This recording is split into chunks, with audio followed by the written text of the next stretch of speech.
लोकसभा चुनाव से पहले राज्यसभा चुनाव ने विपक्षी खेमे में हड़कंप मचा दिया है।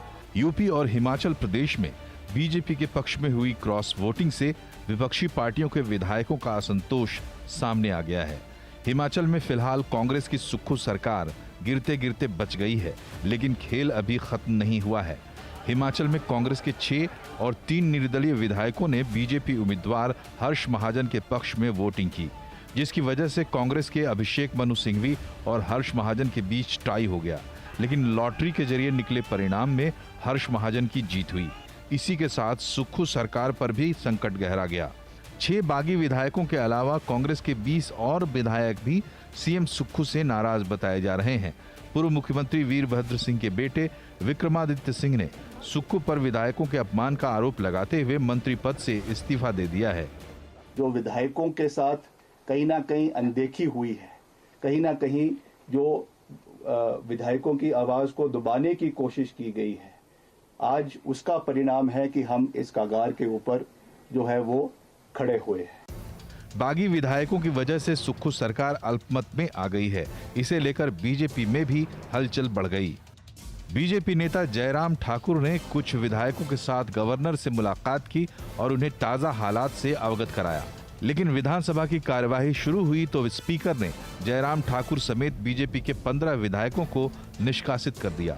सुक्खू ने बजट पास करा लिया और विधानसभा अनिश्चितकाल के लिए स्थगित कर दी गई। सुक्खू का दावा है कि कांग्रेस की सरकार 5 साल पूरे करेगी। जो राजनीतिक दबाव लोग बनाते हैं, उन षड्यंत्रों का भी हम आने वाले समय में पर्दाफाश करेंगे। हम लोग कांग्रेस पार्टी को मजबूती से मजबूत कर रहे हैं और निश्चित तौर पर 5 साल कांग्रेस पार्टी की सरकार चलेगी, इसमें कोई दो राय नहीं। कांग्रेस के बागी और निर्दलीय विधायकों ने बीजेपी के जयराम ठाकुर से मुलाकात कर ली है। बीजेपी का दावा है कि कांग्रेस की सरकार ज्यादा दिन नहीं चलेगी। सरकार आज बचाने की कोशिश करें, लेकिन कल सरकार नहीं होगी। 1 दिन 2 दिन की बात कर रहे हैं, सरकार आने वाले समय में नहीं होगी कांग्रेस की। इस बात को उनको मानना चाहिए। हिमाचल की हलचल से कांग्रेस आलाकमान भी सक्रिय हो गया है। विधायकों की बात सुनने के लिए कांग्रेस के पर्यवेक्षक हिमाचल में हैं। कांग्रेस का दावा है कि हिमाचल सरकार नहीं गिरेगी। मोदी की एक ही गारंटी है, सभी कांग्रेस सरकारों को हिलाओ, सभी कांग्रेस सरकारों को गिराओ। इसको हम होने नहीं देंगे। हमें पूरा विश्वास है कि हमारे जो 3 वरिष्ठ साथी और हमारे प्रभारी सभी की बात सुनकर एक रिपोर्ट पेश करेंगे जल्द से जल्द। राज्यसभा चुनाव के दौरान यूपी में भी खेला हो गया। समाजवादी पार्टी के 7 विधायकों ने बीजेपी के पक्ष में वोट किया, जिसकी वजह से बीजेपी के सभी 8 उम्मीदवार राज्यसभा चुनाव जीत गए। समाजवादी पार्टी को 2 सीटों से संतोष करना पड़ा, जबकि उसके 3 उम्मीदवारों की जीत तय मानी जा रही थी। अखिलेश यादव बागी विधायकों पर सख्त कार्रवाई की बात कह रहे हैं, साथ ही बीजेपी पर भी हमला बोल रहे हैं। जहां तक पीडीए परिवार की बात है, पीडीए परिवार बढ़ता चला जाएगा। इसी की घबराहट है कि भारतीय जनता पार्टी को पार्टियों को तोड़ना पड़ रहा है और भारतीय जनता पार्टी को एक अपना गुट अलग बना देना चाहिए। भाजपा सिद्धांतहीन। बिहार में भी 3 मार्च को होने वाली महागठबंधन की रैली से पहले कांग्रेस के 2 और आरजेडी के 1 विधायक ने बीजेपी में एंट्री ले ली है। इसके बाद बीजेपी 81 विधायकों के साथ बिहार में सबसे बड़ी पार्टी बन गई है।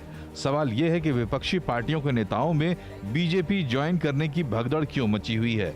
वो अपनी पार्टी से नाराज हैं या पार्टियों का शीर्ष नेतृत्व इन सब से बेखबर है, या फिर दल बदलू नेताओं को मौजूदा पार्टी में कोई भविष्य नहीं दिख रहा है? भगदड़ जो मची हुई है वो आप अक्रॉस द पार्टी लाइन देखें। आप कांग्रेस में, समाजवादी पार्टी में, बिहार में जो सत्ताधारी दल वहाँ देखें, झारखंड में देखें, तो ईडी, सीबीआई और आईटी के डर से ऐसा हो रहा है। ये बात अब थोड़ी सी ना हजम नहीं हो रही है, क्योंकि जिस तरह से भगदड़ चारों तरफ मची हुई है उसके पीछे कारण कुछ और हैं जिनकी पड़ताल करने की ज़रूरत है और ये समझना चाहिए। एक बहुत बड़ा सवाल ये उठ रहा, जब मैं इस शो को प्लान किया तो मेरे मन में था कि मैं ये भी चर्चा में लाऊं कि इस वक्त देश में मुद्दे क्या है जिस पे 2024 का इलेक्शन टिकेगा। लेकिन अब वो सवाल मुझे लगता है बेमानी पूछना, क्योंकि सब मैदान छोड़ के जिस तरह से खड़े हो रहे हैं विपक्ष के लोग, तो उसमें ये सवाल ही नहीं बनता। मतलब ये सवाल मैं पूछूंगा तो विजय त्रिवेदी जी मुझसे उलट के 2 सवाल और पूछ लेंगे। तो ये जानना ज़्यादा इम्पॉर्टेंट है कि ये हो क्यों रहा है, क्योंकि विक्रमादित्य सिंह के खिलाफ तो कोई ईडी सीबीआई नहीं लगी थी। वो तो अपने पिताजी की एक मूर्ति लगाना चाहते थे, मॉल रोड में 2 गज जमीन नहीं मिल रही उनको। उत्तर प्रदेश में जो समाजवादी पार्टी के पीडीए के बहुत समर्थक विधायक थे वो तोड़ के चले गए, प्रजापति जी की पत्नी चली गई। अब तो खबर ये है कि कुंवर रेवती रमन सिंह प्रयागराज वाले, उनका भी मन डोल रहा है, मन भर गया उनका समाजवादी पार्टी से, ऐसा लग रहा है। तो ये जो भगदड़ मच रही है ना, ये क्या इशारे कर रही है, इसको समझेंगे आज। बातचीत करने के लिए हमारे साथ जो मेहमान है विजय त्रिवेदी जी हैं, जैसे उनको हमने बताया कि मुस्कुरा रहे थे। वरिष्ठ पत्रकार शेखर अय्यर जी हमारे साथ हैं, साथ ही अम्बेडकर विश्वविद्यालय के प्रोफेसर अभय दुबे जी, वरिष्ठ पत्रकार प्रेम कुमार सिंह जी और राजनीतिक विश्लेषक सज्जन कुमार सिंह जी। आप सबका सर बहुत बहुत स्वागत है। विजय जी, मुद्दा क्या है 2024 का?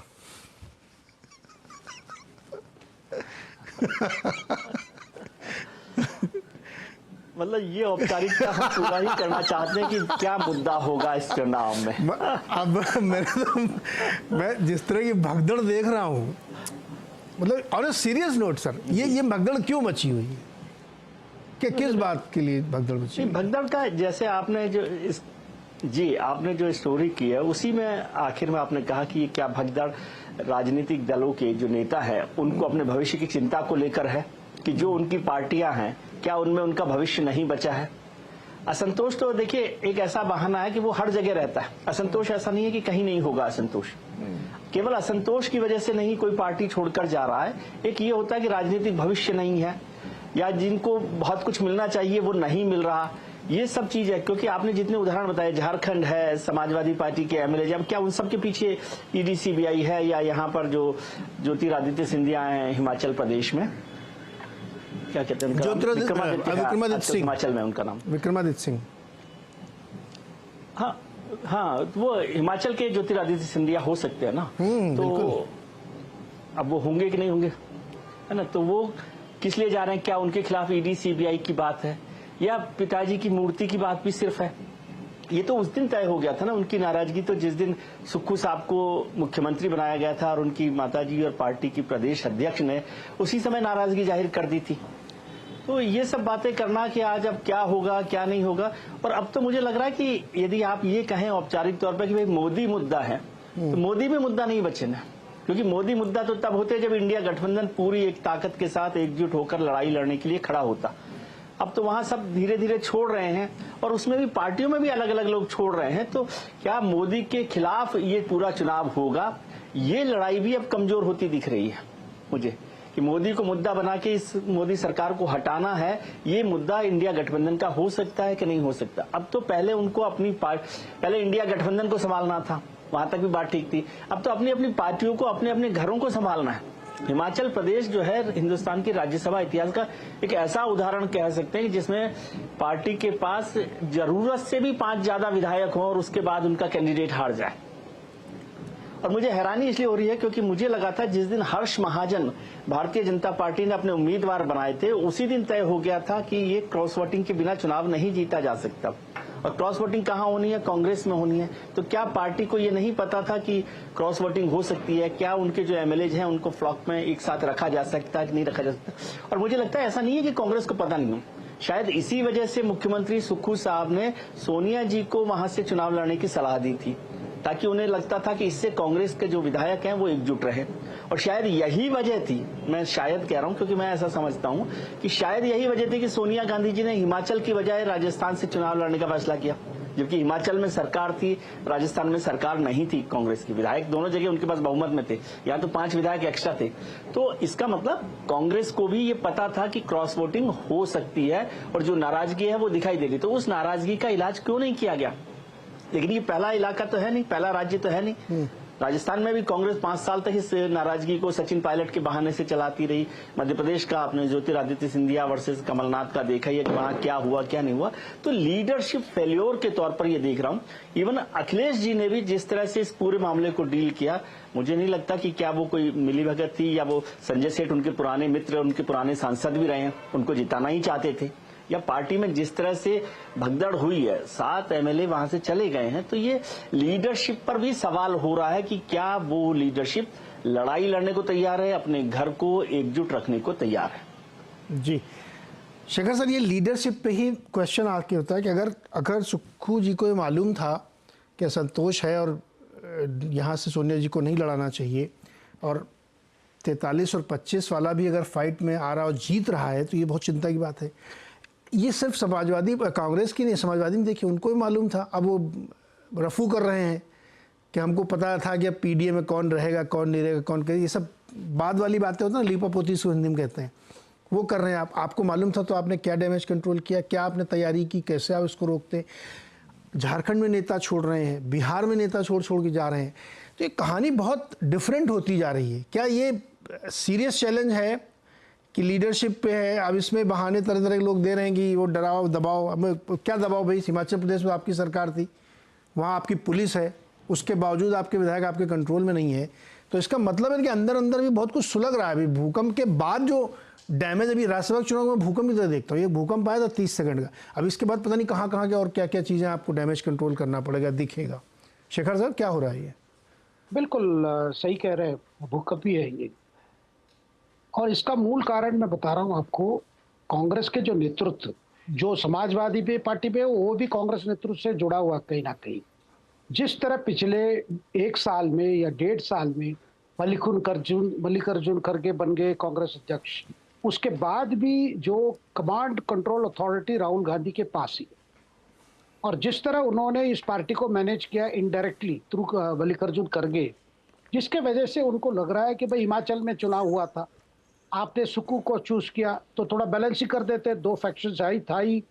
तब जब मंत्रिमंडल का ये हुआ तो ऐसा किया गया जैसे एक मैसेज जाना था, भाई हमारी आदमी सुक्खू है, सुक्खू को हमने ला दिया, बस पुराने जो बड़े गैंग थे उनको हमने खत्म कर रहे। तो हर फैसले में आप देखिए कहीं ना कहीं राहुल गांधी जी का सोच, राहुल गांधी जी का विचार और राहुल गांधी जी का जो मॉडल जो है, वो मॉडल है भाई जिनको जाना है जाओ, मैं एक नया कांग्रेस खड़ा करूंगा।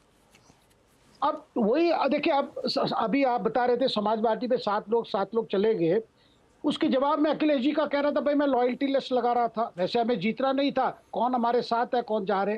देखिए मूल कारण मैं बार बार कह रहा हूं, जिस समय में कांग्रेस को, क्योंकि कांग्रेस मेन फलक्रम है विपक्ष के, अगर कांग्रेस मजबूत नहीं है और कांग्रेस में कमांड स्ट्रक्चर ठीक नहीं है और कांग्रेस के सामने क्या नीति क्या है, क्या स्ट्रेटेजी क्या है, क्या हमें अचीव करना है, वो आप तो शुरू से देख रहे हैं। राहुल जी का जो मनपसंद जो सब्जेक्ट है उसी हिसाब से यात्रा भी है, बातें भी वैसी की जा रही है। अभी तक कोई ऑल्टरनेटिव विजन कहाँ प्रेजेंट हुआ? ये समय था उनको भाई एक विजन, जैसे मोदी जी, अब एजेंडा क्या है तो बड़ा क्लियर है एजेंडा मोदी जी का, वो कह रहे हैं भाई मेरा ट्रैक रिकॉर्ड है, आगे मेरा विजन है, देश इतना तक आगे बढ़ा है, ये चीजें हमने अचीव किया है, ये चीजें अचीव करना है, ये बार बार वही बातें बोलते हैं। उनकी भाषण में अभी एक स्ट्रक्चर आ गया है, अपना रिकॉर्ड के बारे में बताओ, 2014 पहले क्या हालत था, अभी क्या हालत है, आगे क्या कैसे चीजें बदलेंगी, क्या क्या चीजें बदले, और एक प्रकार से वो विजन दे रहे हैं, भाई मेरा ट्रैक रिकॉर्ड है, ये मेरा विजन है। उसके ऊपर बाकी वो उनकी जो कटाक्ष है ऑपोजिशन की हालत को लेकर, जिसको जो जिस तरह कटाक्ष कर रहे हैं लोग, तो ये नहीं कह रहे कि भाई वो सारे झूठ है। तो एक प्रकार से मैं मानता हूं राहुल गांधी जी का जो नेतृत्व, स्टाइल ऑफ फंक्शनिंग, वो विपक्ष को बहुत बड़ा नुकसान किया है। यही नुकसान का कारण आज इंडिविजुअल जो राजनेता आज पॉलिटिक्स में जो आगे 10 साल देख रहे हैं, उनको लग रहा है भाई कांग्रेस के रहते हुए हमें कुछ आगे होना नहीं है। आप कुछ भी कह लीजिए, ये सारे इंडिविजुअल लीडर्स बड़े सेल्फिश हैं, अपने फ्यूचर देखते हैं कि अगर इस तरह है तो क्या होगा आगे 10 साल में, और क्या होगा अभी। अच्छा, दूसरी सवाल आता है भाई बीजेपी क्यों सब पार्टी को तोड़ रही है और राज्यसभा चुनाव में इतना क्या करना है? वो तो एजेंडा क्लियर है, बीजेपी चाहती है। आज भी देखिए ये सब होने के बाद भी 4 सीट शॉर्ट है वहां पे एनडीए को मेजोरिटी, बीजेपी को तो छोड़िए, राज्यसभा मेजोरिटी नहीं है। तो आने वाले 5 साल में इनको कई चीजें जो करनी है, जो वादे अभी कर रहे हैं, उसके लिए मेजोरिटी जरूरत है राज्यसभा में। कॉन्स्टिट्यूशन में कई बदले आएंगे, डिलिमिटेशन मामला आएगा, कई चीजें जो आगे कानून के माध्यम से जो बदलाव लाना है, उसके लिए वो चाहते हैं भाई हमको मेजोरिटी वहां चाहिए, या तो मेजोरिटी आ जाएगी। तो ये सारे एजेंडा इस तक है। बट दूसरी तरफ भी हिमाचल जैसे मामले में बीजेपी के लिए तो वैसे ही आगे उनके प्लेट पे, उनकी ज्यादा कोशिश करने की जरूरत नहीं थी। वैसे आगे, और हर्ष महाजन को एक प्रकार से फील्ड में उतारना, यह उनकी पहली स्ट्रेटेजी थी, क्योंकि वो एकदम टोटली कांग्रेस नेता है, सारे पार्टी में सबके साथ उनकी अच्छी संबंध है। तो ये कुल मिला देखा जाए, मुझे जो लगता है कि राहुल गांधी जी को जिम्मेदारी लेनी पड़ेगी। और आज इस समय में आप कहाँ है, कैम्ब्रिज यूनिवर्सिटी में जाके अब वहां फिर मोदी जी को वहां जाके गाली दे रहे, या कुछ नए गाली वहां से लोग आपको एडवाइस करेंगे, ये गाली तो और भी अच्छा हो जाए, फिर आके नए गाली शुरू करेंगे। इस तरह की स्ट्रेटेजी देखिए, ये एक प्रकार से तो लगता है बड़ा चाइल्डिश लग रहा है। दूसरी तरफ मुझे लगता है राहुल गांधी क्या सोच रहे हैं, वो सोच अभी बाकी जो भी नेता उनके साथ है उनकी तरह सोचने लगे हैं। जैसे जब आज सवाल किया गया था जयराम रमेश से, भाई सोनिया जी क्यों हिमाचल से नहीं लड़े, तो जयराम रमेश वैसे ही रिएक्ट किया जैसे राहुल जी रिएक्ट करे। ये तो अमित शाह मालविया का सवाल है, बोल दिया पत्रकार को, महिला पत्रकार, जो महिला पत्रकार मैं मानता हूं कोई कांग्रेस के कभी नेगेटिव रिपोर्टिंग नहीं करते। तो इस तरह जो चीजें जो हो रही है नीरज जी, मुझे लगता है राहुल जी के रहते हुए और भी नुकसान ज्यादा होगा, और हमें कभी नहीं सोचना है कि राहुल जी मैदान छोड़ेंगे। कम से कम अभी लोकसभा चुनाव तक वही रहेंगे, वही कमांड करेंगे। अब ये जो गठबंधन फाइनली सीट एडजस्टमेंट हुई है, वो भी क्यों हुई है, वो भी प्रियंका इंटरवेंशन करना पड़ा है। प्रियंका के इंटरवेंशन में सब चीजें अभी थोड़ा स्पीड बढ़ी है, नहीं तो वो भी कहीं होना नहीं था। सर भाई बहन में हमको लगता है झगड़ा भी चल रहा है कुछ, ऐसा हमको अंदेशा लगता है क्या ऐसा कुछ? नहीं, झगड़ा मतलब राहुल जी नहीं चाहते कि इस समय बड़ा भूमिका प्रियंका जी ना प्ले करें। हाँ। बट लेकिन फायर फाइटिंग सिचुएशन में आपको दमकल को बुलाना ही पड़ेगा ना, वो दमकल वही प्रियंका जी हैं। अब यात्रा में यूपी से उनको वंचित किया, भाई आप नहीं आओ, तो उनसे बयान भी निकाला गया कि उनकी तबीयत ठीक नहीं है, हॉस्पिटलाइजेशन, कोई हॉस्पिटलाइजेशन नहीं हुई। एक प्रकार से मुझे लगता है कि पार्टी धीरे धीरे करके पूरा whims and fancy of Rahul Gandhi के ऊपर आ गया है। जी अच्छा, इसमें मैंने अपने मन से नहीं कहा, ये उनकी पार्टी में जो अभी कुछ दिन तक थे स्वामी प्रमोद कृष्णम जी, उन्होंने कहा है कि प्रियंका जी अपने को बचा रही हैं, हमको क्या बचाएंगी वो। ये उनके बयान के आधार पर मेरे मन में शंका पैदा हुई कि भाई बहन को कुछ लग रहा चल रहा है। एक छोटा सवाल विजय जी आपसे, राहुल जी कहाँ हैं आजकल? इनको इतना बड़ा कांड हो गया हिमाचल प्रदेश में, तो तत्काल इस पर जाना चाहिए, बयान देना चाहिए, प्रियंका जी को जाना चाहिए। बिल्कुल ठीक बात है। वो तो शेखर जी ने मुझे याद दिलाया कि वो कैम्ब्रिज गए हुए हैं, क्योंकि ये तो मैं सोच रहा था न्याय यात्रा पे ही चल रहे होंगे, क्योंकि उसकी गूंज वैसे तो सुनाई नहीं दे रही कि वो कहाँ चल रहे हैं, कहाँ रहते हैं। ये तो वैसे ही महत्वपूर्ण है कि एक तो न्याय यात्रा पर फिर से हम सवाल क्यों करेंगे, क्योंकि ये पार्टी ने तय किया है, राहुल जी ने तय किया है कि इस तरह से जब चुनाव हो रहे हैं तो वो न्याय यात्रा पर निकले हुए हैं, और जब इंडिया गठबंधन को इकट्ठा करना है, उनके साथ सीटों का बंटवारा करना है, सीटों का समझौता करना है, उन सब में वो नहीं है। और ये जो हिमाचल की घटना आप समझिए ना, मैं कोई एक राज्यसभा चुनाव की बात नहीं, एक सीट की बात नहीं, ये बहुत बड़ा राजनीतिक घटनाक्रम है कांग्रेस की दृष्टि से भी देखिए, और मैं हिंदुस्तान की हिस्ट्री के हिसाब से भी देख रहा हूँ। आप भले ही 50 बात कहते हैं कि कांग्रेस के एमएलए को खरीद लिया हो भारतीय जनता पार्टी ने, मैं इसमें न तो जा रहा हूँ कि हाँ हुआ कि ना हुआ, लेकिन आपकी पार्टी मतलब जिसके पास 7-8 विधायक एक्स्ट्रा हो, वहां पर उनका कैंडिडेट हार जाए, ये बड़ी बात है। और सेंट्रल लीडरशिप, कांग्रेस की लीडरशिप कहाँ है? राहुल गांधी ने इसमें क्या किया? क्या इलेक्शन के वक्त ये बात हुई कि कैसे स्ट्रेटेजी बनाई जाएगी? क्या अभिषेक मनु सिंघवी को लाया गया, उसी समय ये बात हुई थी कि आउटसाइडर की बात होगी? आउटसाइडर हर सब चुनावों में सब पार्टी से लड़ रहे होते, लेकिन किसी जगह पर क्या मसला बन रहा है, क्या इशू बन रहा है, इसको आपको देखना पड़ेगा ना। और 1 साल से जो पकड़ा था हिमाचल में विक्रमादित्य सिंह का और उनके साथियों का, उस पर इसका मतलब आपकी नजर ही नहीं है। तो राहुल गांधी क्या देख रहे हैं? और उनका ये बयान बहुत अच्छा है कि भाई जो जाना चाहते हैं वो चले जाएं, तो फिर तो कुछ बचेगा ही नहीं ना कांग्रेस में, सिर्फ राहुल गांधी बचेंगे जा रहे हैं। एक चीज आप देखिए, पिछले 1 साल में, 1.5 साल में, 2 साल में जितने भी लोग गए हैं कांग्रेस के लीडर, वो सब वो लोग हैं जिनकी पीढ़ी दर पीढ़ी कांग्रेस में रही है। वो अशोक चौहान हो, वो आरपीएन सिंह हो, वो जितिन प्रसाद हो, वो मिलिंद देवड़ा हो, या और तमाम लीडर, मैं और 25 नाम गिना सकता हूं, जो मतलब जिनके पिता मुख्यमंत्री रहे, मंत्री रहे, केंद्रीय मंत्री रहे, वो सब लोग कांग्रेस को छोड़कर जा रहे हैं। ये क्या इस पर कांग्रेस ने कभी चिंता की है? अब रोज बहाना बनाते रहे ईडी सीबीआई का, तो चलाते रहिए, मैं उससे भी इनकार नहीं कर रहा, ईडी सीबीआई का प्रेशर होगा, लेकिन आप उनको रोकने की क्या एक्सरसाइज कर रहे हैं? जी। क्या ये एक्सरसाइज राहुल गांधी, जिनके लिए शेखर जी कह रहे हैं कि वही संभाल रहे हैं कांग्रेस को, तो क्या एक्सरसाइज हो रही है ये? जी नहीं, ये तो बड़ा महत्वपूर्ण सवाल है। मैं अभी चर्चा से पहले किसी से बात कर रहा, उन्होंने कहा तो खड़गे जी से आप पूछो, राहुल जी तो अध्यक्ष भी नहीं है। अब मैं बड़ी दुविधा में फंस गया कि यार कांग्रेस चलाता कौन है। प्रेम कुमार सर, आप समझाइए कि क्या हो रहा है ये, राहुल जी जिम्मेदार हैं कि नहीं है, खड़गे जी जिम्मेदार हैं कि मतलब क्या हुआ? ये डिसरे में है पार्टी, कुछ समझ में नहीं आ रहा। सत्ताधारी दल 8 वोट ज्यादा फिर भी हार गए। हाँ, बहुत अच्छा सवाल है नीरज जी। जिस पर जुल्म हो, जो पीड़ित हो, उसी से सवाल पूछिए, पीड़ा का कारण क्या है।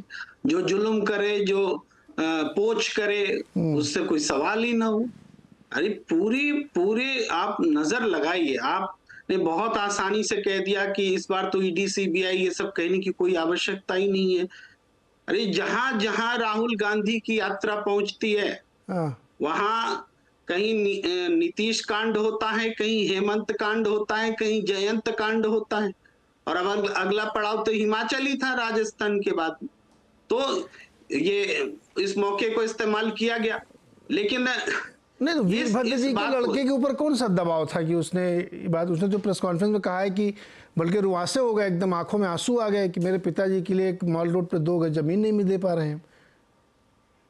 ये वही कह रहे हैं ना, इसमें कौन सा ईडी सीबीआई लग गया? देखिए, ये वो इनोसेंस नहीं है। अच्छा। राज्यसभा के चुनाव में जो कुछ भी हुआ है, जिसने क्रॉस वोटिंग की है, ये सीमा तोड़ना जिसको बोलते हैं लक्ष्मण रेखा, उस हद तक सीमा टूटी है। ये कोई एक्सक्यूज नहीं है कि हमको 2 गज जमीन नहीं मिली। पिताजी का भी नाम बेच के खा रहे हो, उसी नी के नाम पर राजनीति करोगे क्या?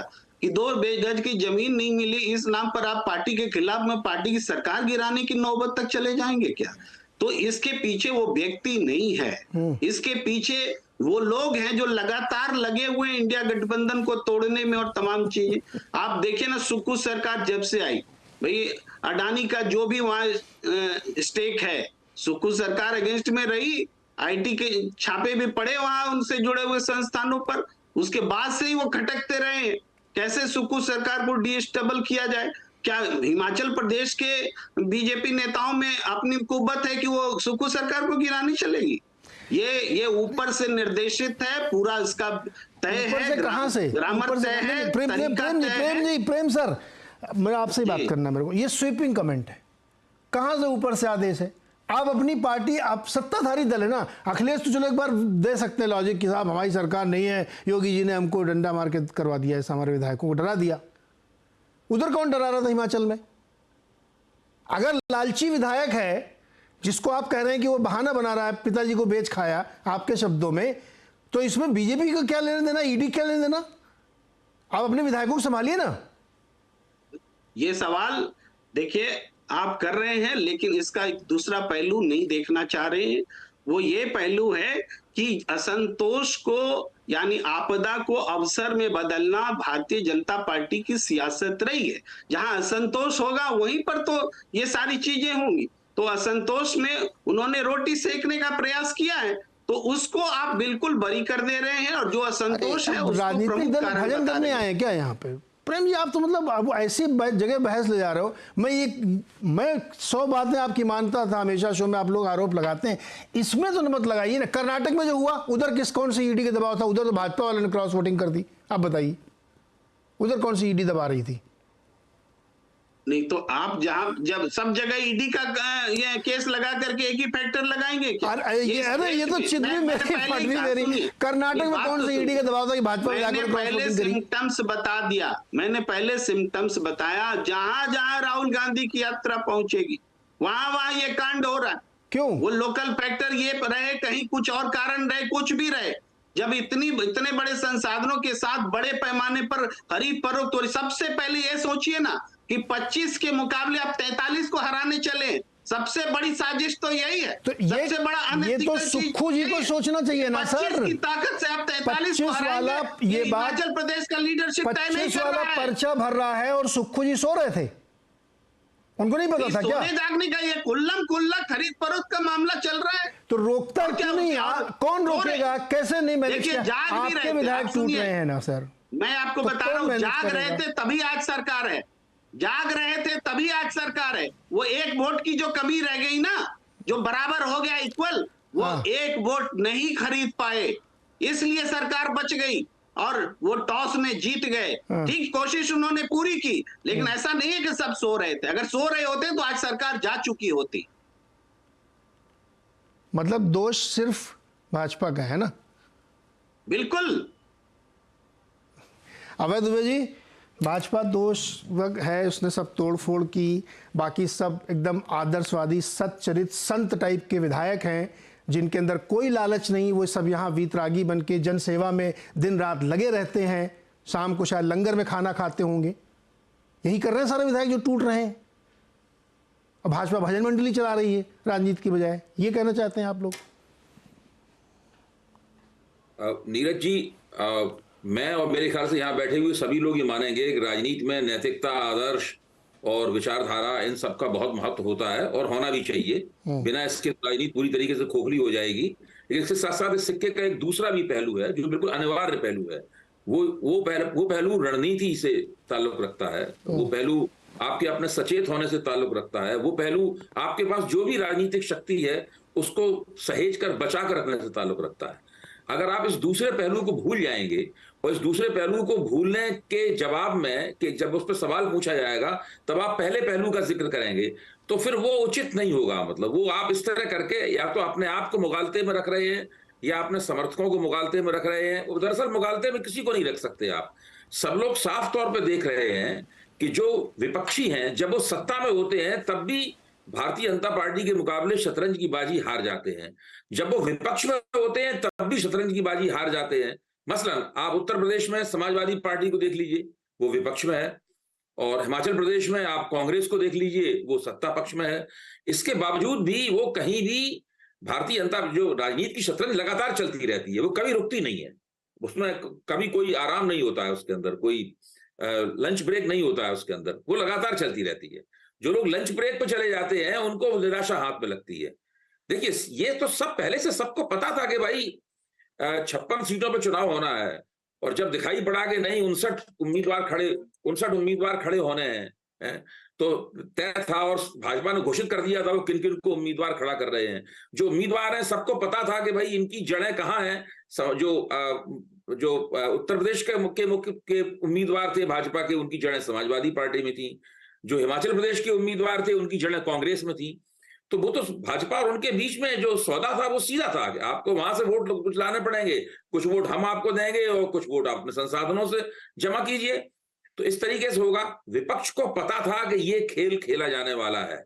विपक्ष के लिए ये कोई रहस्य नहीं था जो एक दिन पहले या तो जो मतदान हुआ उसी वक्त उस रहस्य का उद्घाटन हुआ, उसको पहले से मालूम था। इसके बावजूद उसने उसे बेअसर करने, उसकी काट करने और उसको निष्प्रभावी करने की या तो कोशिशें नहीं की, या जो कोशिशें की वो कोशिशें बिल्कुल अपर्याप्त थी।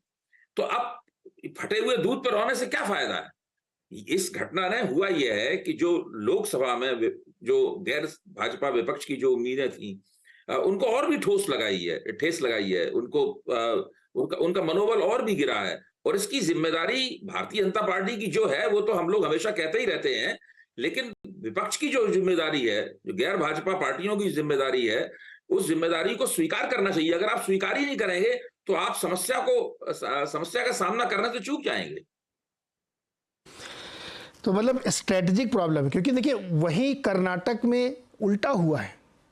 तो वहाँ सजग थे लोग, समझ गए थे, या वहाँ पर इतनी विचित्र स्थिति नहीं थी तो वहाँ पे मैनेज कर लिया गया। सज्जन कुमार जी, जो पूरा देशव्यापी खेल चल रहा है जिसमें अब पहले दल बचा रहे थे इंडिया वाले, अब पार्टियां बचा रहे हैं अपनी अपनी, ये बहुत मतलब खतरनाक स्थिति इससे बनती जा रही कि कहीं से भी कोई भी विधायक टूट जाता है, सत्ताधारी दल का हो, विपक्ष का हो। मैंने उदाहरण आपको यूपी में दिए कि अभी तो ये शुरुआत हुई दिख रही है, बहुत सारे बड़े बड़े नेता वहाँ एकदम टूटने के लिए तैयार बैठे हैं।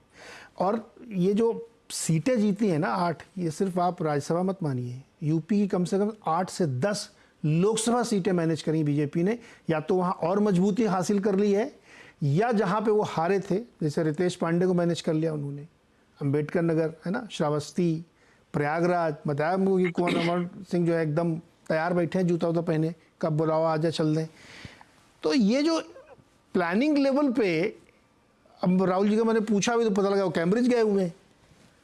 क्या चल रहा है? ये कोई प्लानिंग वानिंग है नहीं, खुला मैदान है, और फिर कंप्लेंट के बाद नैतिकता वाली बहस शुरू हो जाती है।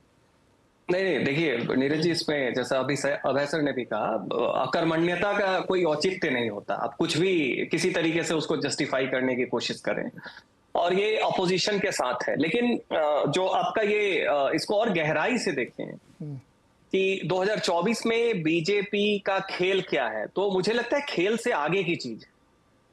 इस बात पे कोई गौर नहीं कर रहा है कि 2024 का जो चुनाव है वो इंडिकेट कर रहा है कि बीजेपी अपने 3 पुराने कोर एजेंडा को फुलफिल करने के बाद नए 3 कोर एजेंडा जो है ऑलरेडी उस पे काम करना शुरू करती है।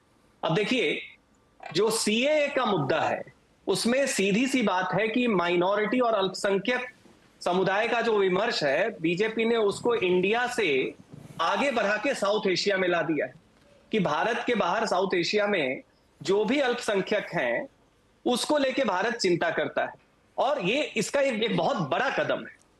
दूसरा, आप देखिए कि जो साउथ इंडिया में जो एंटेगनिस्टिक बेस था, द्रविडियन पॉलिटिक्स हो या एथनिक लाइन में नॉर्थ ईस्ट में हो, केरला में क्रिश्चियंस आउटरीच हो, तो जो बीजेपी के वोट बैंक के बाहर ही नहीं, उससे अलग थे, उनके बीच में बीजेपी बहुत ही एग्रेसिवली आउटरीच कर रही है। तो अपना एक आधार जो है उसको दक्षिण में और पूर्व और उत्तर पूर्व इसमें बढ़ा रही है। और तीसरा जो सबसे इंपॉर्टेंट है, ये तमाम जो लीडर छोड़ के आ रहे हैं इसके पीछे, कभी कोई बोले कि ईडी है और अपोजिशन आलसी है, उससे भी ज्यादा बढ़ के देखिए ये दौर चला है। 67 के बाद कांग्रेस को छोड़ के लोग समाजवादी पार्टी वगैरह में आए थे, तब समाजवादी पार्टी के लीडर लोहिया जो थे उन्होंने गैर कांग्रेसवाद का नाम दिया था। अभी गैर कांग्रेसवाद का एक बहुत ही एग्रेसिव फेज, सेकेंड फेज चल रहा है, और उसकी अगुवाई समाजवादी की जगह जो है अभी बीजेपी की तरफ से हो रही है। दूसरी तरफ आप देखिए कि कांग्रेस में भी दूसरे साइड का डिफेक्शन हो रहा है, लेकिन वो सारे के सारे वामपंथियों का डिफेक्शन हो। अब सीपीआई और सीपीएम और सीपीआई-एमएल की क्राइसिस ये है कि जो भी उनके थोड़े तेज तर्रार वामपंथी युवा नेता है, छात्र नेता है, एक प्रियंका गांधी के साथ चिपक जाता है, दूसरा राहुल गांधी के साथ चिपक जाता है। ऐसी स्थिति में जो गैर वामपंथी पृष्ठभूमि का, जो परंपरागत सेंट्रिस्ट कंजर्वेटिव बेस का जो कांग्रेस नेता है, विजय सर ने बताया कि कैसे ये वो लोग छोड़ के जा रहे हैं जो पीढ़ी दर पीढ़ी कांग्रेस में रही है। कौन है वो जो सेंट्रिस्ट बेस को आज तक साधे हैं? कारण है कि जब आपके सारे के सारे टॉप में पैराशूटिंग वामपंथी युवाओं की होगी, तो ऐसी स्थिति में जो पुराने कांग्रेसी हैं वो छोड़ के जाएंगे। तो ये गैर कांग्रेसवाद का एक दूसरा फेज चल रहा है जिसमें क्राइसिस आ रही है, और बीजेपी अपने एक नए एजेंडे पे काम कर रही है। इसमें अपोजिशन की अकर्मण्यता जो है वो इस प्रोसेस को और ज्यादा, उन्हें खाली पिच मिल रहा है, बीजेपी को रेसिस्टेंस ही नहीं है। तो ऐसी स्थिति में देखिए ये एक जनरेशनल लॉस हो रहा है जिसमें कांग्रेस और विपक्ष के कुछ पार्टियां मान चुके हैं। मुझे तो लगता है कि राहुल जी को पता है चुनाव जीतना नहीं है, बहुत इंटरेस्टेड भी नहीं है, एक स्वांग चल रहा है, सीरियस है। उनका एजेंडा जो है आप देखिएगा वो पूरी की पूरी प्रोटेस्ट पॉलिटिक्स वाली होगी, जो पहले सिविल सोसाइटी की पॉलिटिक्स होती। राहुल गांधी उन जगहों पे जा रहे हैं जहां से पूरी की पूरी इलेक्टोरल डेमोक्रेसी को ही डिलेजिटिमाइज किया जा रहा है, और उसमें सारी की सारी इंडिया में तमाम जितने फॉल्ट लाइन है, south versus north, south of India, north of India, ethnic fault line, उन चीजों को ला रहे हैं जो अभी तक कांग्रेस में टैबू था। तो मुझे लगता है कि देखिए 24 का एजेंडा है जिसमें बीजेपी अपने 3 नए एजेंडों को वो है उसमें आत्मसात कर रही है, और आगे आप देखिएगा बीजेपी ने अपनी पिच लंबे समय के लिए तैयार करी। करेक्ट। अच्छा, एक छोटा सवाल प्रेम जी आपसे, उसके बाद मैं फिर बाकी में आ जाता हूँ। ये मैं एक चीज़ दिख रहा है, जैसे कई बार कांग्रेस की चर्चा जब होती तो ये लोग कहते हैं कि जो पुराने पार्टी के लोग थे जो छोड़ के गए हैं वो सब सत्ता भोगी लोग थे ना, सत्ता से हट गए तो अब उनको दिक्कत होने लगी। उनको सत्ता जब तक है तब तक तो मज़ा आता है, उसके बाद फिर वो पार्टी और टीम काम नहीं करने, क्योंकि उन्होंने हमेशा एसी कमरों की पॉलिटिक्स की है। लंबी फहरिस्त है। ये आरोप कांग्रेस के ही लोग लगाते हैं। अभी जैसे कोई निकल के जाता है तुरंत कहते हैं सत्ता से हट गए तो देखो बुरा लग रहा है। तो आप ना तो लॉयलिस्ट को संभाल पा रहे हैं और ना ही नए लोगों को। सचिन पायलट को कौन सा बड़ा मान सम्मान दे दिया था। ये एक सीरियस क्वेश्चन है प्रेम कुमार जी कांग्रेस के लिए, और राहुल जी तो मुझे सीरियस लगते नहीं, भाई बुरा माने तो माने। अब वो इतने क्रुशियल मौके पर बाहर है, बताइए। देखिए नीरज जी, ये स्थिति है चूंकि कांग्रेस अपने सबसे बुरे दौर में गुजर रही है, और इस बुरे दौर में गुजरने जिन नेताओं को, जो नेता छोड़ के जा रहे हैं, वो नेता तो पार्टी के स्तंभ रहे थे ना, महत्वपूर्ण भूमिका में रहे थे ना। तो जब पार्टी को आपकी सबसे ज्यादा जरूरत है तो आप एस्केपिंग रूट ले रहे हैं, तो आप पर इल्जाम भी नहीं लगेगा कि आप सुविधा भोग करके चले गए। तो ये आप अगर कहा जाता है तो गलत कहाँ है?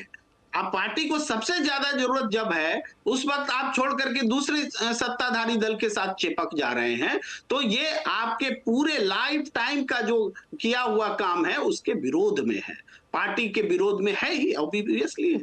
तो इस तरीके से ये नहीं कहा जाएगा, ऐसा नहीं हो सकता। और दूसरी बात है कि विदेश में रहना, देश में रहना, भाई सरकारी यात्रा पर तो नहीं न जा सकते राहुल गांधी, कोई पद तो है नहीं प्रधानमंत्री का, मुख्यमंत्री का, वो तो इसी रूप में जाएंगे। लेकिन जो सरकारी यात्रा पर जाएंगे तो उनका जस्टिफाइड लगता है आपको। ये भारत जोड़ो यात्रा पैदल चल रहे हैं लगातार महीनों, वो दिखाई नहीं देता। उसमें से 4 दिन लेक्चर देने के लिए कहीं आमंत्रित हो गए, दुनिया में देश का ही रिप्रेजेंटेशन कर रहे हैं, तो वो देश छोड़ के चले गए। ये जो बिठाया जा रहा है ना दिमाग में, ये भी एक तरह का जो कांग्रेस के, चूंकि कमजोर है कांग्रेस, कोई भी बोल सकता है कांग्रेस को, कोई भी बोल सकता है राहुल गांधी, तो बड़े आराम से बोल दिया जाता है। देखिए आप आपकी सद्भावना है, मैं इसको इनकार नहीं कर रहा हूँ। जो आदमी खोपड़ी में बल जुटा, नहीं सद्भावना नहीं, सुनिए ना आप, आपने कहा कि यात्रा में इसमें क्या बुरा, थोड़ा सा एक पॉइंट रखने दीजिए, एक पॉइंट रख दीजिए। सद्भावना की बात नहीं, जब मैं सुनता हूं कि जब एक ही तरह का व्यू पॉइंट सामने आ रहा है तो मेरे पास जो हिस्सा है हम दूसरा व्यू पॉइंट रख के बैलेंस कर रहे हैं सिचुएशन, तो आपके पैनल को बैलेंस कर रहे हैं। थैंक यू प्रेम जी, मेरे साथ भी बहुत बढ़िया होता, शुक्रिया। हाँ में हाँ मिला के एक नहीं प्रेम जी, बहुत आसान था हमारे लिए। बहुत ही शुक्रिया कि आप हमारे पैनल को बैलेंस कर रहे हैं, लेकिन मैं वो अपने सवाल पूछूंगा। मैं तो सवाल वही पूछूंगा आपसे। देखिए, आपने कहा कि वो यात्रा में गए, सरकारी यात्रा, मोदी जी की यात्रा को क्वेश्चन करना, सर कमियां वहीं निकलती जहां पे दिक्कत दिखती है ना। आप सोचिए कि अगर राहुल जी कल हिमाचल प्रदेश की राजधानी शिमला या शायद वहीं पे होते अगर, और तब ये कांड होता, क्या कुछ तो फर्क पड़ता ना? प्रियंका जी वहां होती, बैठ के चुनाव कराएंगे हम। अरे आपके लिए मरण जीवन का संकट है सर, आप घूम रहे हो और आप उसको जस्टिफाई कर रहे हैं, कोई जा नहीं सकता क्या? अरे जाने को चाहे जब मर्जी तब जाइए। आप सीट बंटवारा हुआ, उसके बाद गायब। सीट बंटवारा यूपी में किसने किया? उत्तम पटेल, राजेंद्र चौधरी और अजय राय, ये सीट बंटवारा यूपी में कर रहे हैं, जो सबसे महत्वपूर्ण स्टेट है, और आप बता रहे हो कि वो यात्रा में निकले हुए हैं सर। इसके लिए कमेटी बनी हुई थी। अरे काहे की कमेटी सर? अशोक गहलोत तक तमाम लोग कई राउंड बात कर रहे थे, नहीं तय हुआ, अंत में ऊपर के लेवल पर बात करके प्रियंका जी को फोन करना पड़ा तब हुआ। लेकिन आप सीरियसनेस देखिए ना, सबसे इंपॉर्टेंट स्टेट की तैयारी हो रही है, सीट शेयरिंग हो रही है, उसमें राज्य स्तर के नेता बैठे हुए हैं, राहुल जी है ही नहीं वहां पे। हिमाचल प्रदेश में इतना बड़ा कांड हो गया है, कोई सीरियस बड़ा नेता गया नहीं। अब एक कमेटी गई जिसमें फिर वही शिव कुमार जी पहुंच गए, तारणहार हमारे बन के। और जो आप कह रहे हो ना, कि मैं तो खुद ही कह रहा हूं कि जो सुखभोगी लोग चले गए, तो जो बेचारा खोपड़ी का बल लगा था राजस्थान में, उसको क्या रिवार्ड दिया आपने, बताइए? प्रॉब्लम सर है, मैं नहीं कर रहा हूं कि आप उसको डिफेंड करें ना करें, आप हमारा बहुत थैंक यू, आप हमारे शो को बैलेंस कर देते हैं। लेकिन ये ऐसे जेन्युइन क्वेश्चन है जो हर आदमी के दिमाग में है कि यार ये बताओ, इतना इंपॉर्टेंट, आपके घर में शादी और आप घूमने निकल लिए, ये क्या लॉजिक है? कैम्ब्रिज कितना इंपॉर्टेंट भाषण है क्या? उससे यहां वोट मिलेगा आपको? हिमाचल प्रदेश के हमीरपुर की सीट जीतनी कि वहां कैम्ब्रिज की सीट जीतनी है? छोटा सा ब्रेक लेते हैं, आते हैं रायबरेली। अभी पूछता हूं लौट के आपसे, रायबरेली सीट में कौन लड़ेगा ये आपको तय करना चाहिए। राहुल जी को जाके 3 दिन कैंप करना चाहिए वहां पे कि मम्मी नहीं लड़ेंगे, हम आ गए यहाँ पे, हम देखेंगे इस सीट को, अब लड़े कोई भी। गए क्या वहां पे? ब्रेक के बाद आते हैं। आपका आज बातचीत हो रही है जो इस वक्त देश में भागम भाग मची हुई है विपक्षी दलों के बीच में। अभी राज्यसभा के चुनाव में इसका एक नज़ारा में देखने को मिला। हिमाचल प्रदेश में, उत्तर प्रदेश में कई जगहों पे क्रॉस वोटिंग हुई और खेल उलट पुलट हो गया। इसी को समझने की कोशिश कर रहे हैं कि अगर अभी से ये हालत है तो 40-50 दिन बाद मतदान शुरू हो जाएगा। अच्छा, समय कम होगा इसलिए निवेदन छोटे छोटे जवाब दीजिए। शेखर सर, ये जो परिस्थिति बन रही है इसमें मेरा सवाल ये था, हम लोग समझने की कोशिश कर रहे हैं, किसी पार्टी विशेष से हमारा कोई खास लगाव या दुराव नहीं है, लेकिन जैसे मैंने एक उदाहरण दिया कि रायबरेली की सीट है, सोनिया जी नहीं लड़ेंगी, खानदानी सीट है वहाँ पे। कोई गया भी गांधी परिवार से वहाँ रायबरेली के लोगों से मिलने, 2-3 दिन रहता, बातचीत करता कि भाई अब यहाँ की क्या स्ट्रेटजी हुई, छोड़ दिया आपने ऐसे ही। अब मनोज पांडे लड़ेंगे, जीत जाएंगे, फिर लोग कहेंगे रायबरेली वालों ने धोखा दे दिया। शेखर जी, नीरज जी, देखिए, सोनिया गांधी हो या प्रियंका गांधी हो, राहुल गांधी हो, उनकी चिंता यही थी कि अगर हम लड़ेंगे हम जीत पाएंगे। और सोनिया जी ने यह तय किया बस हम तो जीत नहीं पाएंगे, क्योंकि चैलेंज बड़ा दिक्कत है, वहां पे बहुत बड़ा दिक्कत है, क्योंकि अमेठी पहले ही जा चुकी है। अब रायबरेली में भी सोनिया जी भी ज्यादा जा नहीं पाए, और इस बार प्रियंका जी का भी ज्यादा दौरा नहीं लगा वहां पे, क्योंकि वही देखते थे। अब सवाल आ गया, देखिए ये तीनों सेफ सीट के लिए ज्यादातर समय बीत गया। सेफ सीट इनके लिए क्या होगा? अब वायनाड भी सेफ सीट नहीं है, और जो अनसेफ सीट से लड़ नहीं सकते, क्योंकि ये बात चल रही थी राहुल जी अमेठी से लड़ेंगे और वायनाड है, लेकिन आज वायनाड की स्थिति ऐसा है कि मन बना लिया पिनराई विजयन और वामपंथी जो केरल के हैं, वो मन बना लिया कि किसी हाल पे वायनाड जीतना है, क्योंकि 2019 में लेफ्ट फ्रंट को 0 मिला था केरला से। केरला में 20 लोकसभा सीटें, इस बार वो कोई कंसिडरेशन नहीं है। इतना तक सीपीआई के वरिष्ठ नेता विनय विश्वम ने कह दिया राहुल जी यहाँ क्यों चुनाव लड़ते हैं, वो जाके उत्तर में लड़े, बीजेपी के साथ मुकाबला करें। इसका मतलब वामपंथी की तरफ से कोई ये नहीं है, कोई सिंपैथी नहीं है राहुल गांधी के लिए, और वायनाड में जम के लड़ेंगे और सीट ले लेंगे। अब सवाल आता है राहुल के सामने, अगर अमेठी में लड़ेंगे तो उनको एक सेफ सीट चाहिए, वो सेफ सीट होगा कर्नाटका या तेलंगाना। प्रियंका का भी वही है, वो अगर अभी रायबरेली से लड़ेंगे तो उनको एक सेफ सीट तेलंगाना या कर्नाटका, ज्यादातर कर्नाटका चांस ज्यादा है। इसका मतलब क्योंकि प्रियंका का ये मेडन फाइट होगा, तो परिवार देखे डिफीट को साधारण ढंग से नहीं लेते कि लड़के फिर आगे उठना, वो बात नहीं है। कम से कम अपने सीट को, क्योंकि जो अमेठी में हार हुई थी ये पहले पता था, इसीलिए तो वायनाड गए, और फिर उसके बाद एक लंबा रीजनिंग दिया, भाई दक्षिण भारत के पॉलिटिक्स अच्छा है, दक्षिण के वोटर्स अलग टाइप है, वो सारी चीजें हुई। अब सवाल आ गया कि किसी तरह उत्तर प्रदेश कांग्रेस नेताओं की तरफ से अपील यही है कि परिवार को ही लड़ना है, अमेठी हो या रायबरेली। लेकिन सुनने को आ रहा है कि भाई प्रियंका जी रायबरेली से लड़के क्या करेंगे, एक आई प्रोफाइल फाइट ले लेंगे, यहाँ पे वाराणसी प्रधानमंत्री के खिलाफ खड़े हो जाएंगे, तो आई बॉल मिल जाएगी, फोकस मिल जाएगी, और एक बड़ी मतलब प्रधानमंत्री जैसे एक स्टार लीडर को उन्होंने टेक ऑन किया। हार गए तो कोई बात नहीं, यही स्ट्रैटेजी अब चल रही है। देखिए किसी तरह परिवार का प्रेस्टीज, परिवार का ऑनर, परिवार को प्रोटेक्ट करना पहले, तो लड़ेंगे भी तो एक सेफ सीट गारंटीड होगा। चीज सर बड़ी मुश्किल है। देखिए रायली में 5 विधायक हैं, 1 भाजपा 4 सपा, उसमें से एक सपा वाले जो थे अब उधर वोट करके आ गए हैं, राकेश, गड़बड़ा गया मामला, और दूसरे वाले तो चीफ विप से इस्तीफा दे, तो रायली बहुत सेफ नहीं है। मैं इसलिए कह रहा हूँ कि वहाँ कोई जाना चाहिए था। अमेठी में जो सदर विधायक हैं महारानी प्रजापति समाजवादी पार्टी वाले, वो नदारत थी, तो अमेठी भी नहीं है, तो ये बहुत एक कठिन समस्या बनती जा रही है। अबे दुबे सर, क्या 2029 की तैयारी चल रही है क्या, ये सब लक्षण देख के? हाँ सर। हाँ जी, नहीं देखिए, समीक्षकों के बीच में अनौपचारिक रूप से और जो कांग्रेस के जो मित्र हैं, जो जिनका ये दावा रहता है कि उन्हें कांग्रेस के भीतर की कुछ जानकारी है, तो वो लोग आपसी बातचीत में ये बात कहने लगे हैं कि राहुल गांधी की दिलचस्पी 2024 में ज्यादा नहीं रही है, वो मुख्य तौर पर 2029 के बारे में सोच रहे हैं। अभी नीरजा चौधरी ने शायद आपके कार्यक्रम पे या किसी और हमारे किसी एंकर मित्र के कार्यक्रम पे ये बात कही भी थी कि राहुल गांधी की पूरी जो गतिविधियां हैं और उनकी जो पूरी योजना है, उसको अगर डिकोड किया जाए तो ऐसा लगता है कि वो 2029 के बारे में सोच रहे हैं। तो जब 2019 का चुनाव चल रहा था तब इस तरह की बातचीत होती थी कि राहुल गांधी 2024 के बारे में सोच रहे हैं। अब 2024 का चुनाव चल रहा है तब कहा जा रहा है कि वो 2029 के बारे में सोच रहे हैं। देखिए, जो इस चुनाव में तीर नहीं मार पाएगा, कोई गारंटी नहीं है कि वो 2029 में भी तीर मार पाए। तो इस तरीके से तो राजनीति नहीं होती है। मैं हमेशा इस पक्ष में रहता हूं कि देश में विपक्ष मजबूत होना चाहिए, वरना लोकतंत्र में असंतुलन हो जाएगा और जो सरकार 50% से काफी कम वोटों में पूर्ण बहुमत प्राप्त कर लेगी, वो फिर उसको लगेगा हमारा कोई विरोध करने वाला है ही नहीं, वो तो धीरे धीरे निरंकुशता के रास्ते पे चली जाएगी। तो उसके लिए जरूरी है कि विपक्ष मजबूत होता है, कुछ वो रोकथाम कर चाहे कुछ रोकथाम की जा सके। लेकिन यहाँ जो नजारा है वो नजारा इस लिहाज से निराशा पैदा करता है। जी विजय जी, 2024 में आप एक बड़ा अच्छा स्टेटमेंट देते हैं अक्सर कि क्या वो 70 सीटें कम करने की स्थिति में कोई है क्या? हमको लगता है उसमें आगे बढ़ने की स्थिति बन रही है। जी, वही महत्वपूर्ण है। और जैसे अभय जी ने भी कहा कि अब 2024 का चुनाव चल रहा है तो आप 2029 की तैयारी कर रहे हो, इसका मतलब आपने 2024 की डिफीट को एक्सेप्ट कर लिया और आप वो लड़ाई नहीं लड़ रहे। एक तो मैं थोड़ा सा जोड़ दूं, तो मैं आपके प्रोग्राम में बैलेंस करने के लिए नहीं आया हूँ, जो मुझे समझ आ रहा है वो मैं बात बोल रहा हूँ। तो आपको हो सकता नहीं पसंद आए, ठीक है, लेकिन बात सर एक मिनट विजय सर 10 सेकंड खाली।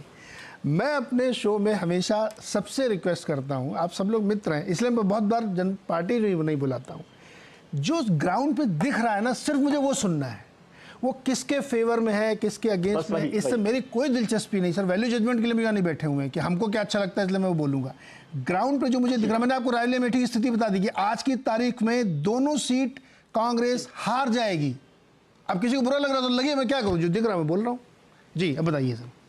जी नहीं, मैं इसमें ये जोड़ रहा हूं क्योंकि आप ज्यादा समझदार हैं, मुझे ग्राउंड पर जो समझ में आता नहीं, मेरी समझ में जो ग्राउंड की समझ में आता, हो सकता है वो गलत ही हो, लेकिन मेरी जितनी समझ होगी मैं उतनी बात कर रहा हूं। तो मैं ये कह रहा हूं कि कांग्रेस क्या ये लड़ाई लड़ रही है, और जब ये कहा जाए कि कांग्रेस अपने सबसे बुरे दौर से गुजर रही है, तो जब आप सबसे बुरे दौर में होते हैं तो सबसे ज्यादा ताकत से लड़ाई लड़ते हैं।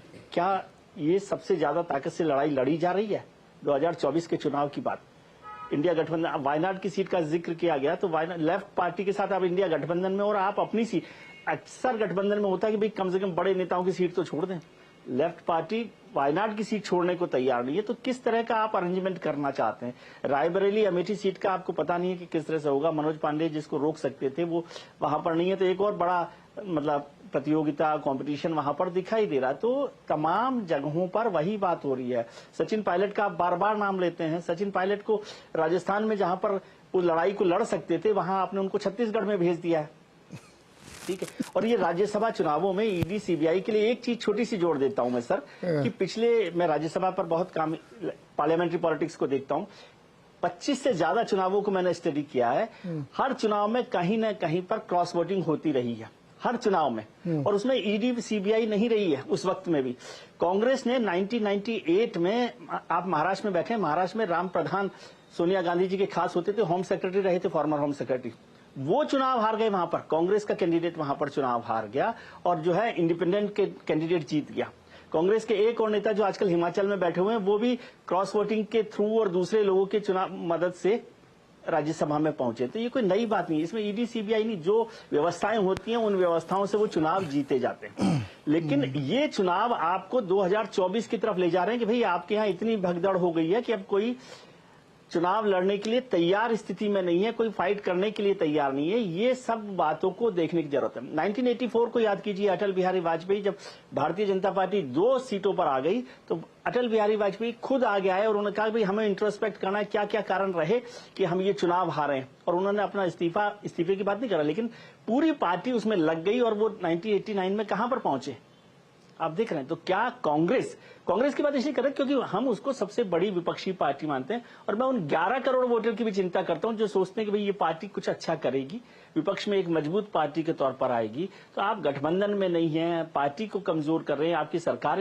यदि हिमाचल की सरकार जो उत्तर भारत में अकेली सरकार है कांग्रेस की, वो हार जाएगी, गिर जाएगी, तो फिर क्या होगा? ये किसका नुकसान हो रहा है? विपक्ष का भी नुकसान हो रहा है, कांग्रेस का भी नुकसान हो रहा है, और वो बड़ा थिन मेजोरिटी से आप जीते हैं वो इलेक्शन, बहुत शोर मचाने की जरूरत नहीं है। 1% वोट था जिससे जीते, जिसके लिए मैं कहता था कि हिमाचल विधानसभा का चुनाव भारतीय जनता पार्टी अपनी इन फाइटिंग से हारी, और आज जो राज्यसभा का चुनाव हुआ हिमाचल में वो कांग्रेस अपनी इन फाइटिंग से हारी है। दूसरों पर दोष देना तब बहुत आराम है। मैं हमेशा इसीलिए मेरिट में नहीं आया क्योंकि आप जैसे लोगों ने मुझे पढ़ने नहीं दिया, समझे? तो वो ठीक है, दूसरों पर दोष देना और वो जिम्मेदारी देना, लेकिन अब जागने का वक्त है। जागने में भी बहुत लेट हो गए हैं। अब ये सुबह 10 बजे तड़के का वक्त नहीं है, 10 बज गए हैं, धूप निकल आई है, अब तो जाग जाइए प्रभु। ये सभी चाहते हैं कि विपक्ष एक मजबूत हो, लेकिन विपक्ष कौन मजबूत करेगा? विपक्ष मजबूत हो, ये सारी हम जो सब लोग चिंता कर रहे हैं, अभय जी जो चिंता कर रहे हैं, आप कर रहे हैं, मैं कर रहा हूं, हम सब लोग चाहते हैं कि विपक्ष मजबूत हो। और मैं तो इससे आगे बढ़ना चाहता हूं, विपक्ष क्यों मजबूत हो? विपक्ष क्यों नहीं सरकार बनाने की तैयारी करे? क्यों नहीं सरकार बन जाए? तो प्रयास सर ये बताइए मुझे। स्वयं 2014 का चुनाव आप याद कीजिए, कोई को ये उम्मीद नहीं थी कि भारतीय जनता पार्टी वो चुनाव जीत सकती है, लेकिन वो चुनाव वो जीत गए, क्योंकि आप लड़ेंगे तभी जीतेंगे ना जी। और जैसे अभी बात की गई बहुत अच्छी थी कि नहीं, आप हारने के डर से चुनावों में सीटों को बदल रहे हैं, ये अच्छा नहीं है। हारिए, कोई बात नहीं है, हार जाएंगे रायबरेली अमेठी हार जाएंगे तो कोई बात नहीं है। और प्रधानमंत्री के खिलाफ सर इसमें विजय जानते क्या इसमें ताज लग जाएगा, प्रॉब्लम आपको जो आधी सीट दिखती तो है नहीं मिलेगी कि स्ट्रेटजी वाइज प्रयास वाइज आप 50 बार जब एक ही गलती कर रहे हैं तो आपको रीथिंक करना चाहिए कि यार मेरी स्ट्रेटजी में कुछ प्रॉब्लम है क्या, प्लस आप वो मेहनत करें। प्रॉब्लम है जी, अगर आप वो करने के लिए तैयार नहीं, देखिए अपने मरने से ही स्वर्ग मिलता है। अब उनके लिए कोई प्रेम जी से मेहनत करेंगे नहीं कि प्रेम जी की मेहनत से कांग्रेस मजबूत हो जाएगी। मेहनत तो सब कांग्रेसियों को ही करना पड़ेगा जो वहां पे काम कर रहे हैं। भारतीय जनता पार्टी कम से कम मदद नहीं करेगी। अरे बीजेपी क्यों, भारतीय जनता पार्टी कम से कम मदद नहीं करेगी कि कांग्रेस को विपक्ष की सीटें दिलवा दीजिए। नहीं, भारतीय जनता पार्टी से आप यदि उम्मीद कर रहे हैं जी, नहीं कतई नहीं। मैं तो कह रहा हूँ ना कि वो भजन मंडली थोड़ी वो ये आए थे कि चलो इनको भी 2-4 जितवा दे, वो क्या जितवा दे, वो तो चाहे सब हार जाओ आप, तो ये खुद करना पड़ेगा। सज्जन जी अभी तो ममता बनर्जी मदद कर दे वही काफी है, अभी लेफ्ट मदद कर दे वही काफी है। नहीं, ये जो भगदड़ मच रही है ना विजय जी, ये बड़ी खतरनाक है। सज्जन जी बहुत छोटा जवाब दीजिएगा, संक्षेप में रखिए, क्रिस्पी सा, कि ये जो भगदड़ है, क्या इन लोगों को ऐसा लगता है कि यार 5-10 साल जब खुद ही 29 की तैयारी कर रहे हैं तो हम अपना 5-6 साल क्यों वेस्ट करें, है ना। आजकल प्रोफेशनल करियर वाले पॉलिटिशियन हैं, उनको क्या लेना देना विचारधारा से, इधर सरकार बन सकती जीत रहे उधर चले। देखिए, इसमें ये कोई बहुत बड़ी बात नहीं होगी ये कहना कि राहुल गांधी जो है वो एंटीथेसिस है पॉलिटिक्स के। पॉलिटिक्स एक परमानेंट प्रोफेशन है, उसमें आप पर्सनल टाइम और बीच में कुछ थ्रिलिंग एस्पेक्ट में इंगेज नहीं कर सकते हैं। दूसरी बात देखिए, जो पॉलिटिकल मोरालिटी है वो प्रैग्मेटिज्म से, व्यवहारिकता से अलग नहीं है। और जब आप एक आइडियोलॉजिकल लाइन ले लेते हैं कि जो भी हमारे साथ है वो लोकतंत्र के साथ है, जो छोड़ के जा रहा है वो या तो संघ से डरा है या ईडी से डरा है या लालची है, तो आप ये भूल जाते हैं कि विचारधारा के लिए एक आधार चाहिए। उत्तर प्रदेश में कांग्रेस का क्या है कोर आधार? एक भी जिसे उन्होंने नया आधार बनाया हो या पुराने आधार को खींचा हो। ऐसी स्थिति में जब शीर्ष नेतृत्व ही इस बात पे तुला हुआ है कि उसके विम या फैंसी के हिसाब से पार्टी चलेगी, जिसका ग्राउंड पे कोई रेजोनेंस नहीं। आप पब्लिक में जाके एक सर्वे कर लीजिए, हम लोग फील्ड में जाते हैं, कि तमाम आपको बुराइयां बीजेपी के बारे में मिल जाएंगी, उनकी नीतियों के बारे में मिल जाएगी, लेकिन जैसे ही सवाल आता है कि विपक्ष में अल्टरनेटिव क्या है, सीधा पब्लिक आता है कि इनसे अच्छे तो यही है। तो आप एक क्रेडिबल अल्टरनेटिव नहीं है। क्यों नहीं है? क्योंकि आपका जो फीडबैक मैकेनिज्म है वो फ्यूडल ईगो वाला, आप जो चाहते हैं वो करते हैं। ऐसी स्थिति में जो पुराना कांग्रेसमैन है या जो भी पुराने लोग हैं, उनके सामने सीधी सी बात व्यवहारिकता की आती है कि वो क्यों ऐसे डूबते जहाज में रहे, जहां का कैप्टन स्ट्रगल नहीं कर रहा है जहाज को बचाने के लिए, वो बिल्कुल टकरा रहा है कि और भी डूब जाओ और हमारे साथ जो डूबेगा वो शहीद होगा। तो निश्चित तौर पे राजनेता है, बहुत इन्वेस्ट करते हैं, व्यवहारिक है, और वो हवा का रुख देखते हैं, और हवा का रुख जनता के बीच से केवल व्यक्तिगत स्वार्थ नहीं है, वो सेंटिमेंट से भी जुड़ा हुआ है। तो बहुत ही स्वाभाविक सी बात है कि कांग्रेस की प्रॉब्लम राहुल गांधी है। राहुल गांधी सॉल्यूशन कैसे तलाशे? ग्राउंड पे जो पब्लिक का मूड भाप लेता ना, उसको फिर लगता है कि यार थोड़ा बदलना चाहिए। खैर समय बहुत कम है, थोड़ा सा एक कमेंट हम जरूर लेंगे प्रेम जी का। प्रेम जी, लास्ट कमेंट आपका है जी। देखिए, जैसे ही हम बोलते हैं ना कि हम विपक्ष को जिंदा रहना चाहिए, इसलिए विपक्ष को कुछ परफॉर्म करना चाहिए, तो वो भी एक तरह का बैलेंसिंग ही है, वो भी बैलेंसिंग है। और आप देखिए, मैं दूसरी बात कह रहा हूं कि जैसे राहुल गांधी चले गए विदेश में, नहीं है खतरा, सबको दिख रहा था कि खतरा है, तो ये खतरा तो अखिलेश यादव जी को भी दिख रहा था ना, वो तो हैं, नहीं रोक सके ना। क्यों नहीं रोक सके? सर आप ये कह रहे हैं और प्रकृति। सो देखिए, अब उत्तर देने दीजिए।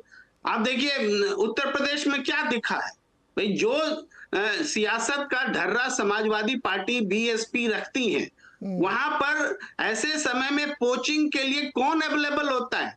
जो सवर्ण जाति के लोग होते हैं, ऐसे ही समय में गच्चा देते हैं, उन्होंने दिया है। अब कैसे भरोसा करेगी आगे की सियासत में समाजवादी पार्टी सवर्णों पर? महारानी प्रजापति है, भरोसा करेगी? महारानी प्रजापति तो नहीं है सवर्ण, दिखी है, बताइए ना सर। महारानी प्रजापति, गायत्री प्रजापति की पत्नी ने क्यों धोखा दिया? वो सवर्ण नहीं है, अमेठी की सदर विधायक हैं। आप उदाहरण रख सकते हैं हमारी बात? नहीं, देखिए सर, फिर चलो खैर सर, आप ये कह रहे हो, बात कही है मोटे तौर पर ये घटना है, सर मोटे तौर पे सिंपल बात ये है कि जो लोग थे उत्तर प्रदेश में अखिलेश यादव मत, उन्होंने क्या उखाड़ लिया? मोटे तौर पे आप हिंदी में ये कह रहे हो, तो राहुल जी नहीं थे तो क्या बड़ी बात हो गई?